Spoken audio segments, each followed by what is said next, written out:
Les psychédéliques et le prescripteur.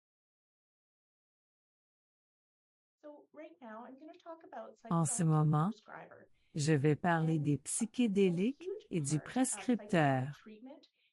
Une partie essentielle du traitement psychédélique est qu'il diffère considérablement des autres traitements médicamenteux psychotropes.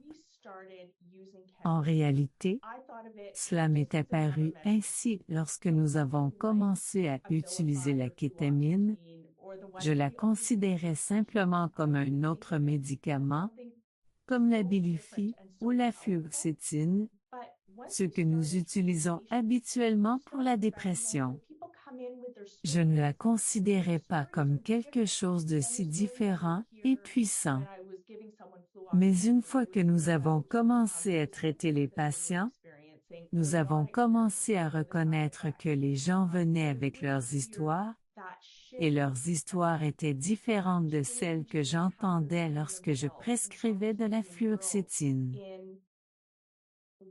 J'entendais parler des symptômes qu'ils ressentaient ou ne ressentaient pas, ou des effets secondaires, mais je n'entendais pas parler de changement de perspective, de changement dans la façon dont ils se voient eux-mêmes et le monde, de ce à quoi ils pensent, pas seulement du point de vue des symptômes, mais aussi du point de vue de la vie. Cela change votre focalisation vers des éléments que je considère vraiment plus précieux et puissants que ce que les psychotropes classiques peuvent offrir. C'est pourquoi je pense qu'il est vraiment important pour nous, en tant que prescripteurs, de comprendre en profondeur le fait que ces molécules vont changer la façon dont les gens perçoivent les choses et qu'elles peuvent éventuellement entraîner des choses comme une anxiété accrue, des pensées suicidaires ou une retraumatisation. Il est important que nous soyons conscients de tous ces éléments qui peuvent se produire. Bien sûr, il est toujours important en tant que clinicien de prendre en compte les problèmes physiques qui peuvent survenir.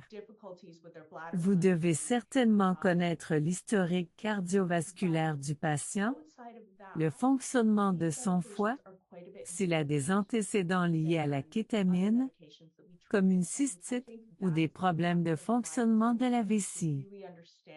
Mais en dehors de cela, ces médicaments sont assez différents des autres médicaments que nous traitons, et je pense que c'est là le cœur de la raison pour laquelle il est si important de comprendre réellement ce qu'ils sont et comment ils vont affecter les gens, car ils sont très puissants.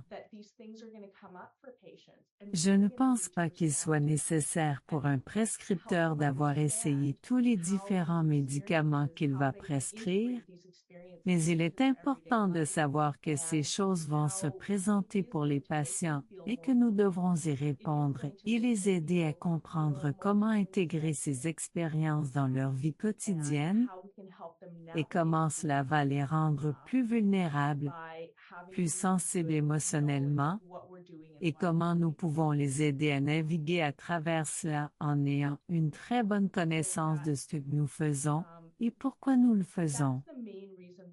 C'est pourquoi je pense que c'est si important.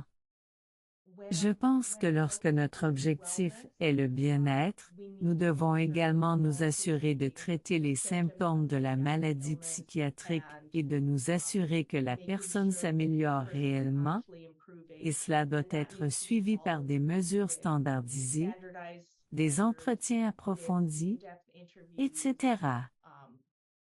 Mais, il est important, en tant que prescripteur, de comprendre vraiment la profondeur de ce qui va arriver au patient.